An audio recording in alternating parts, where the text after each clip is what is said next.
I love how they're still going to probably leave in here all of the misconception that Bryan Kohberger is Papa Roger.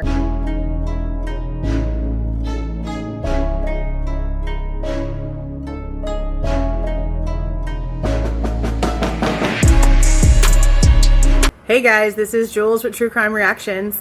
Disclaimer, everything stated in this video is my opinion and my opinion only. And just like everything else in these cases we discuss here on this channel, everything is alleged. Okay, most of you guys know that Paramount copyright struck my video going back over an episode that they released back in February of 2024, I believe it was. They had re-released a bunch of stuff here on YouTube, so you would think that since it was now on YouTube, they would have to follow the guidelines for commentary. But I guess not, because they played with it for a while and then it was completely globally blocked. So what I did was I went in and I downloaded it, did some edits, just left me running my mouth. Here it is. Is that supposed to be him getting out of his shower? Because everything in there is pink. Is that supposed to be Kohberger? Maybe not. I don't. Oh my God. They put all of his stuff in his bathroom pink? Okay. Either of the two roommates. Oh my God, the K-Bar knife box just subtly sitting on the desk. They tried, bro. They're missing his gaming setup. Where's his gaming computer? They're missing that. Oh, and his thermostats were circular, weren't they? That wood panel in that wall is pretty much straight on though, huh? We want answers. Oh, did y'all see how they almost had the same kind of table? How did they know all of that? He had a very square table in his apartment, in carpet. Went back too far. In the house. How did the roommates not hear 4 people getting brutally murdered? They did hear them. They did. There's the vans. Right now. Do I feel like it's harmful? Okay, look the table and the couch color. Oh my God, did they like see inside of his apartment before we saw inside of his apartment? Because this is clips from 2024. We know. Look. Oh my God, look, the couch, the freaking table is the same color couch. It's the same like actual like rectangle table. And look at the TV stand. And then the wood paneling on the walls. How the frick did they know all of this? I wonder if they had like somebody else at WSU like let them walk around their own apartment so they could get like an idea about what it looked like. Because that's really freaking creepily close. What I do is I cover true crime stories. Okay, hold on. I'll have to like word it better. Is this the one that shows her weird little like floating disc thingy?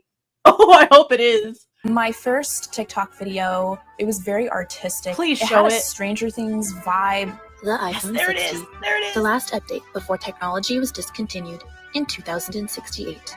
It went viral, and like I was like, "Whoa, this is crazy." How the hell did this go viral? She looks like a damn caveman. Like, how much of the bullshit is Olivia responsible for? Because you have to remember, she's been a part of the Goncalves' little journey here from like day one. So how much of the incorrect lies that were said to the public by the Goncalves were because of Olivia's sleuthing and it ended up being incorrect? That's a serious question because they came out and said a lot of incorrect shit. And how much of it came from her? I guess only they'll know that answer. The last murder here was 2015. That's the one that everybody attacked first. They messed with his grandma. They messed with his mom. All kinds of shit. This guy, he got the first taste of how crazy this shit was going to get. But they just don't have the equipment and the manpower to handle a big case like this. But that doesn't even matter because they called in help like within 5 minutes. So they can't even use that as an excuse anymore because of how quickly they brought in like all these other agencies. I mean, they even had Homeland Security helping hella early on.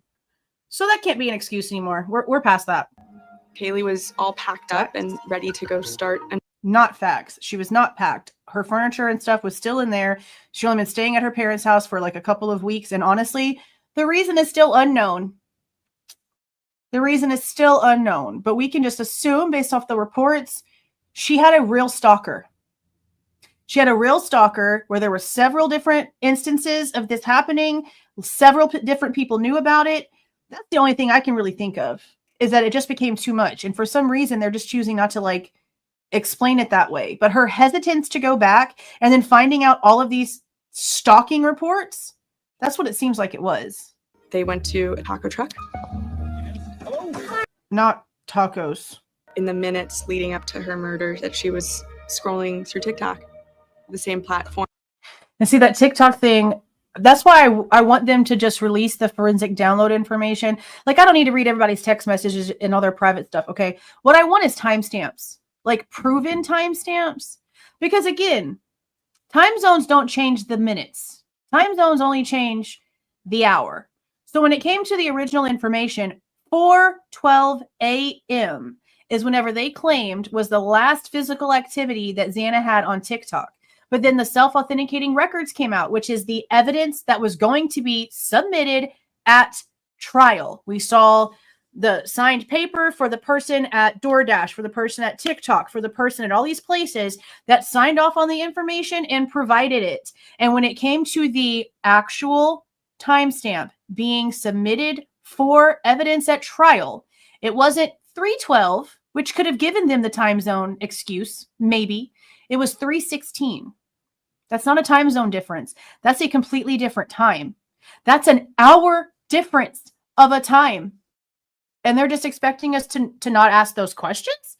You're not giving us true proof of life that she answered that damn door and grabbed the food from wherever Molly actually put it that night. And then you're giving us an hour time difference in her last TikTok activity. And we're not supposed to ask questions? It's amazing. All of the inconsistencies that are out there for things that there should be a concrete definite for. Her last TikTok activity is one of those things. There shouldn't be any miscommunication or misconstruing of the fact. The fact is right there in black and white on her phone, on TikTok servers. What are we doing? I mean, they lied about the time that Payne got there to look for the sheath and found the sheath. So it doesn't surprise me that they lied about this.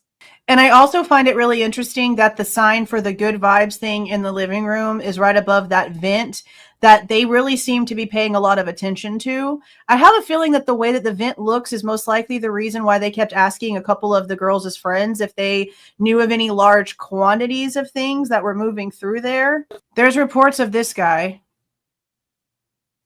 in both MPD and an ISP. There's stuff about this guy. Now, remember, we found out in the Amazon series that even Emily called in a tip about Hoodie Guy because she felt off about him. So then we found out that it was because they were all supposed to go to another bar called John's Alley. And Grub Truck was basically like on the way. So again, the original plan was for Jack Showalter and Maddie and Kaylee to walk over to John's Alley's bar. And food happened to be like a last minute detour. And then as they were getting food, she apparently texted Eric Gower, and that's whenever he showed up and picked them up. So Jack in this is thinking they're still going to be walking towards John's Alley after the girls get their food, but instead they like changed their mind without telling him anything. And now he apparently didn't know anything about Kaylee or didn't remember ever meeting her before, but definitely knew Maddie.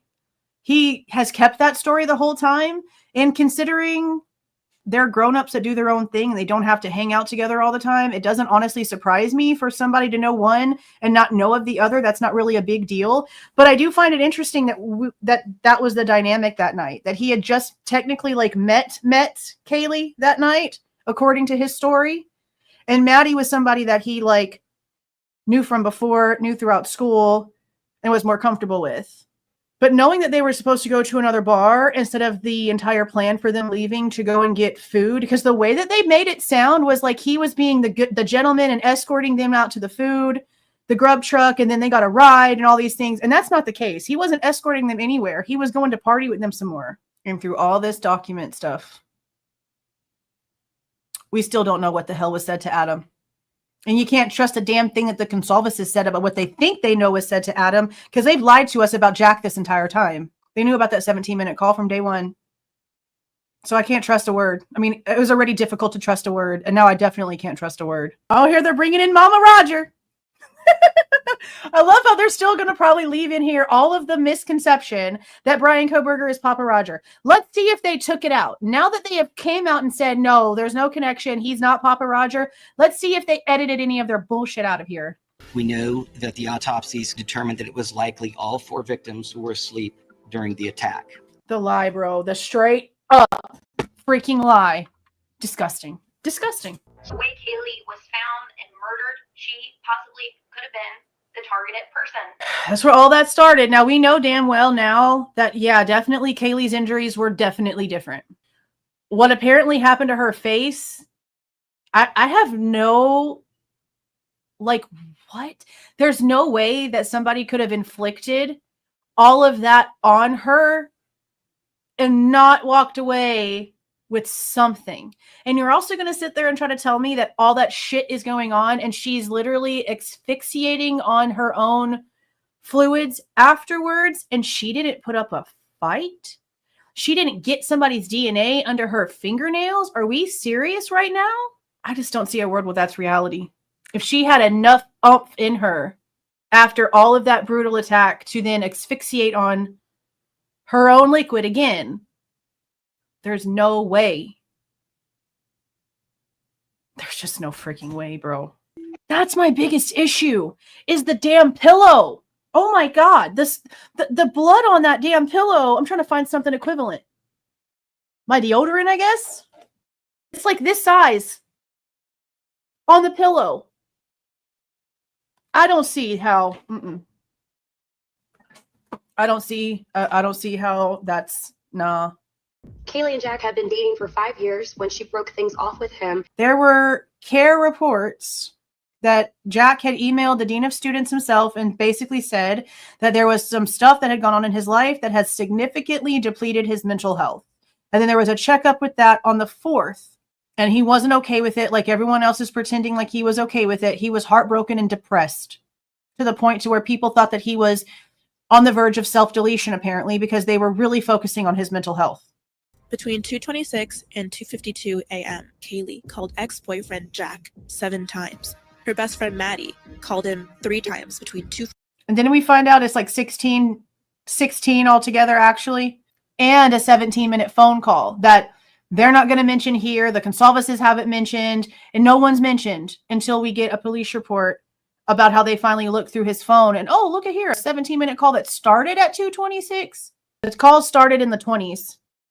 Because at the 2:30s, Maddie's going down and asking Bethany about Murphy.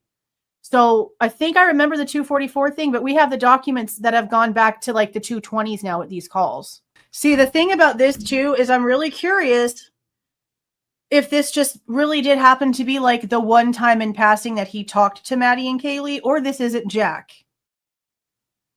It looks like it could freaking be Jack. It looks like Jack, okay? It looks like Jack. It dresses like Jack. But whenever you read the report about them going to the corner club and looking through the footage, it talks about how Jack basically stayed all the way on the opposite side of the bar the entire night. And he basically talked to her one time in passing. That's what the report says. So did they just so happen to catch the snapshot of the one little in passing second that they spoke? Online, there is no vetting mechanism. Nobody vets it. Nobody says... Online, there's no vetting mechanism, ma'am? Excuse me? Yes, there is. Yes, there is. Let's not sit here and pretend like you can't vet the shit that you find before you come out doing this. Yes, you can. They may have been passed out, and I'm not suggesting that they were. I love how this continued even after day one. After day one, all of this bullshit about how, oh, they might have not heard anything. Oh, they were maybe asleep. Oh, all this bullshit. Nah, the cops should have came out and told us the truth from day one. We have forensic download proof that for some reason, even though they were both awake pretty much the majority of the 8-hour time frame, because they were on this app and taking this photo and doing all these things and calling people and doing this, for some reason they didn't call 911. That should have been the story. Not this, oh, poor little bitty girls. They didn't hear or see nothing. They have no idea what was going on. It makes me so sick. It makes me literally sick. We've all known that that house was a party house. It was known kind of as this local dude that looks like a farmer knew that house was a party house. For word of mouth to go that far, that's pretty impressive. party house. It was a no. Yeah, see, that's another thing. How the frick does Steve Goncalves have the balls to come out here and say a damn word to us about anything that we say, trying to figure out anything, whenever the basis for everyone's questions and theories came from Olivia? She was the first person to come out and tell us, oh, this was a party house. Blame your daughter, Steve, because it came from her first. We just took off with it to try to figure out what she meant by that. It's like they forget what they came out here and said that got all this shit started to begin with. This is who everyone, again, myself included, from watching this, I think it is her. And I find it again interesting. I don't know how true this is because it came out of that stupid ass book. But hopefully the people that did the interviews will come out and do their own interviews eventually, and then we'll find out the truth. But according to the two people that were working for the newspaper for Idaho, in the student Yik Yak, Emma Bailey's name was circling around within like a couple of hours for possible reasons. I find that really interesting if true. I'm not going to divulge who our 911 caller is. Which isn't that pathetic? Why? What is the reason why they refuse to say who actually made the 911 call? It doesn't matter that a bunch of other people ended up on that call. Why not just tell us straight off the bat who made the freaking call eventually? Why can't you just say, yes, it was one of the roommates and then continue on? Why answer that freaking so simple of a question the way that he just answered that question if he didn't want us asking questions ourselves? They did all of this to themselves. Why haven't they released the 911 call? They've cleared the people that are involved in the 911 call, but yet they aren't releasing the information, so it must be valuable. And then it turned out it wasn't. Literally none of it was valuable to where we ended up. All it did was make them look shadier.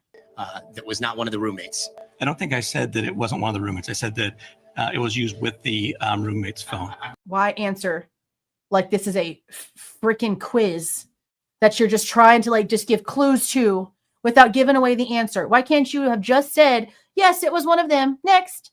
Here comes Kim. Kim originally. Now, let me remind you guys, before we get further into Kim, she came out on Melissa Jade's channel live and admitted she never saw anything. Her kids never talked to the cops, and she herself refused to let her grown-ass child talk to the police and file a police report. So keep all of that in mind. Her daughter had told her that before the first 911 call was made, there were some Snapchat groups, and in those Snapchat groups, there were conversations of what had happened. I also want to remind you, the medium in which she claimed her daughter was given this information has switched 3 times. It went from Snapchat to a phone call to text messages back to Snapchat. I know this for a fact because she was constantly over on Dago's channel. And when I started catching on to her inconsistencies, I kept asking her, was it Snapchat or was it a phone call? Because you've gone back and forth. So that's whenever I started asking her when she said it was a phone call. Did you hear her phone ring? Did you hear her take a phone call? Did she excuse herself from what y'all were doing that morning and take a call? Because she claimed she was with her daughter the morning that all of this was going down.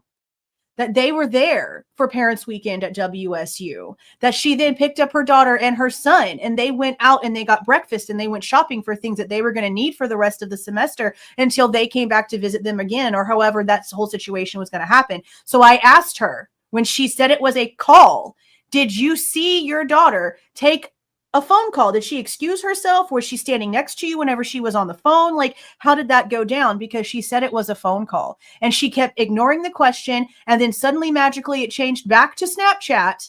She never stayed consistent. Everything that she came out and said evolved over time to this huge just monster. It went from, yeah, my daughter maybe got like this message or maybe was told something to, oh, all of a sudden her daughter's house is being used as an alibi and there was blood in some washing machine and all this crazy shit. The roommates were home. They were awake, aware, and had locked themselves in the downstairs bedroom. And then they called friends to come over. Locals are coming out claiming their kids or friends were at the home between 8 to 10 a.m. That her nephew said a lot of people were at the home by 11. I would love to see the cameras. I'm all for them having people show the frick up, okay? But whenever you have Kim and her inconsistencies, and then you have Dot that comes out lying about who she is, saying that her story is completely made up, and that story also changes from her just smoking a cigarette up on a balcony to, oh, now she's smoking a J with everybody down in that freaking living in the backyard. Her story changed too. And she herself also came out and had to admit that she was completely fake because she was on a TikTok live with Riley Lively and her camera slipped. And people in Riley Lively's live realized who she was, called her out by name, and she had to admit that she's a true crime troll. This was not the first case that she had done this shit in. There she is. This is the one that got convoluted with Steve Goncalves right here.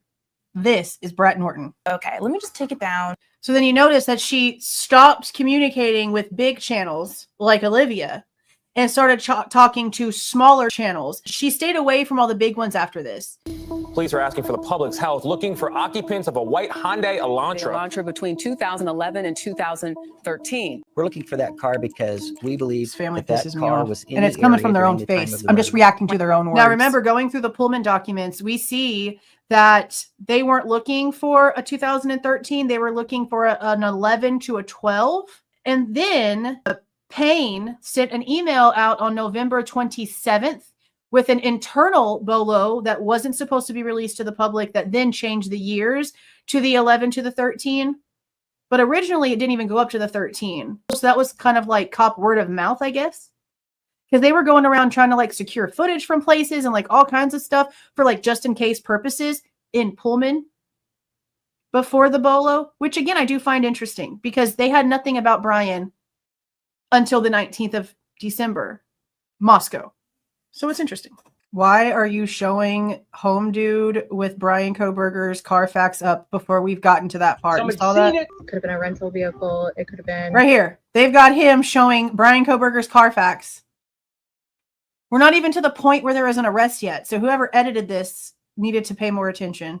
When they came out and told us the car that they were looking for, we also got told about the Banfield footage and about the Eugene, Oregon car, all within like a 48-hour period. So everyone was like tripping because there was like 3 different things all at one time. That was a wild time too. There is no license plate. So far, we have a list of approximately 22,000 registered white Hyundai Elantras. What date did he say Here's that? the problem. They didn't tell us anything about there not being a plate on the car on 12/12/2022. Payne literally said in January that that wasn't even part of the living document until after they had Bryan Kohberger's name. See how they're insinuating that shit? The Kohberger lookalike on the computer. Drive very often, maybe. Pop open. Papa Roger post. Bro. We are eternally grateful that we spent so much time with him.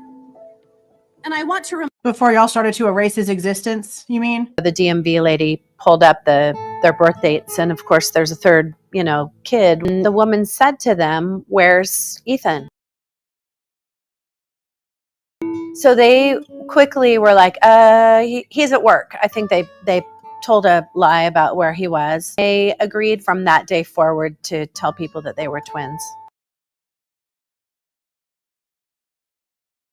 I really want the truth on the statements that Jeff and Jasmine gave. And the police report says 11/11, which would have been Friday. And the last time Jeff talked to her, she was working at the Mad Greek. But then during the sentencing and way early on in one of the interviews, he said he talked to her that night. And in the sentencing, he literally says, I would have been there. I would have been on that couch. It would have been me and you. They would have had a chance while he's looking straight at Bryan. So I know that that's like on him. So he must like really believe that he did talk to her that night. But why isn't that in the damn police report? I mean, there's nothing more painful to the family than just to sit around doing nothing. Okay, but you came out and lied a lot too, Steve. And we can't just sit here and say anymore, oh, well, he was given false information. He knew about the phone calls between Kaylee and Jack on night 1. Olivia knew everything that Kaylee did when it came to who she called and spoke to, texted, all the things. Like, you can only have so much grace for somebody's situation until they start to show their true colors. That went away pretty early for the Goncalveses. He was very outspoken. In this book, there is a lot of disdain for Steve and the Goncalveses in general. And it's from the point of view of like Chief Fry and Moscow. Like, there's stuff that they say about Kara and the Goncalveses that you can just tell where the attitude is, what the insinuation is. It's they're not hiding it. We went and investigated Adam. Adam is about her trying to get back with Jack. I can't even believe you, Steve. They lied to us about the 17-minute phone call this whole time. So I don't trust him about that at all. You need new rules because obviously the ones that you're using aren't working in every case. I don't disagree with her there. I found it disgusting that right off the bat, the police came out and said, oh, everyone was home by 1:45. A, that's not what's said on the body cam. They're talking about closer to 2 a.m. on the body cam, for one. For two, it matters. It matters. The difference matters. 1:45 to 1:56 matters so much. So right off the bat, we knew that Moscow was not going to be honest and direct and specific. The fact that the family had to come out in the beginning and fix their timeline was gross. But the question that I have now, especially for Olivia, not Chronicles, this one, when you say, and it's in an interview on camera, she says this with her face, when you say that you saw the girls walk back out to take Murphy to go to the bathroom, did you know when you were watching that video that it wasn't Kaylee? Or did you just see like two blondes walk out and it was too difficult to tell who was who? Because Bethany and Maddie are the ones that brought Murphy out. And then Bethany went back in and left Maddie outside for a little while before Maddie then came back in and asked Bethany if she saw Murphy anywhere. So I ask again, did she know when they saw this footage that it wasn't Maddie and Kaylee, that it was actually Maddie and Bethany? Yeah, mainstream is hella clickbait. Hella clickbait. Did y'all see? Oh my God. Did y'all see? I don't even know what channel it was. One of these stupid ass news channels. Probably Law and Crime, honestly. Did y'all see the video they put today about Bryan Kohberger's creepy apartment photos? Show me one of them that's creepy. Show me one photo of his apartment that actually falls under the creepy label. Amazing the trigger words that they will use and then get wildly called out. Go read the comments. Holy shit, go read the comments. At vetted news institutions, we have standards. Other platforms. What? No, you don't. Where? It's the first time that I've ever seen police devote an entire page of their website to myth busting. It was interesting. Jeremy was being harassed. He was being what is called doxxed. Messing with this dude's grandma. Okay, you guys, leave me your thoughts and comments down below. Let me know what you guys thought about this episode, because I know a lot of you guys were here whenever we watched it live, but I also know that a lot of you watched it when it first came out and then rewatched it again. The basis for why we even wasted our time watching this thing in the first place was to see if they'd actually taken any responsibility, taken any due diligence, and gone in and deleted the things that were factually no longer correct. And just like we figured, they didn't. But again, let me know you guys' thoughts down in the comments. If you like the way that I present this information and give my opinion, please don't forget to leave a like on the way out. Subscribe to the channel if you have not subscribed already. And please don't forget to make sure that that notification bell is set to all so you don't miss any of my rants, reviews, reactions, updates, or deep dives. See y'all.